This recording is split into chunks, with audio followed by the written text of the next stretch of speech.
नमस्कार। आज हम एक बहुत ही दिलचस्प सफर पर निकलने वाले हैं। ये कहानी है भारतीय चिकित्सा की, एक ऐसी विरासत की जो हजारों साल पुरानी है, लेकिन जिसकी गूंज आज भी सुनाई देती है। तो चलिए इस कहानी की परतों को खोलते हैं। अच्छा, इस सफर की शुरुआत होती है एक शब्द से, आयुर्वेद। इसका मतलब सिर्फ जीवन का ज्ञान नहीं है।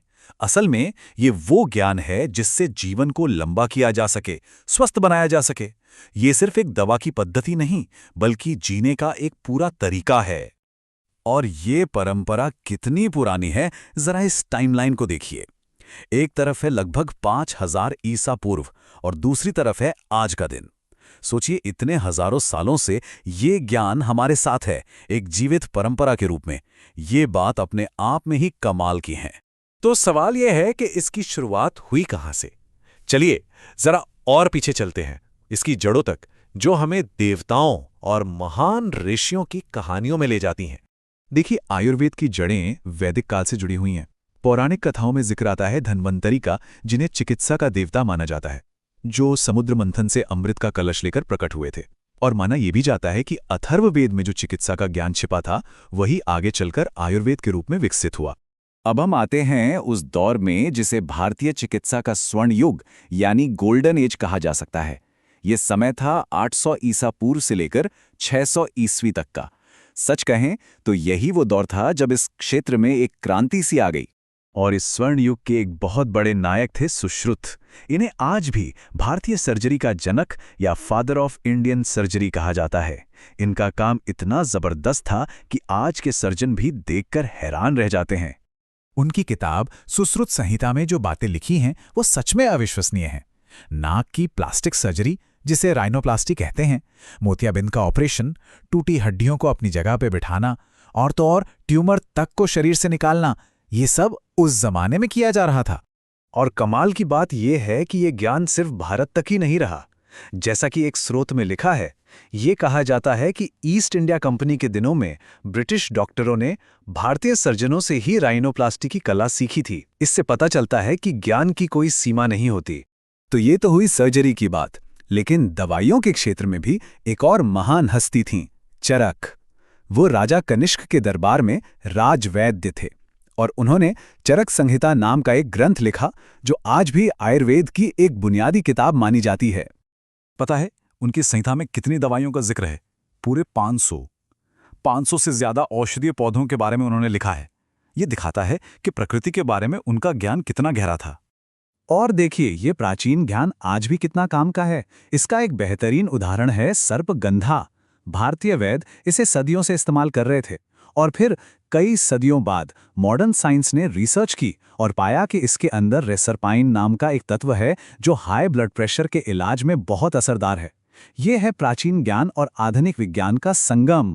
तो ये सब ठीक है, लेकिन आयुर्वेद स्वास्थ्य और बीमारी को देखता कैसे है? इसका जो मूल सिद्धांत है ना, वो पूरा का पूरा संतुलन यानी बैलेंस पर टिका है। चलिए इसको थोड़ा और समझते हैं। इसे कहते हैं त्रिदोष सिद्धांत। इसके मुताबिक हमारा शरीर 3 मूल तत्वों या दोषों से बना है, वात, पित्त और कफ। जब तक ये तीनों एक सही संतुलन में हैं, तब तक हम स्वस्थ हैं, बिल्कुल परफेक्ट। और जैसे ही इनका संतुलन बिगड़ता है, बस वहीं से बीमारी शुरू हो जाती है।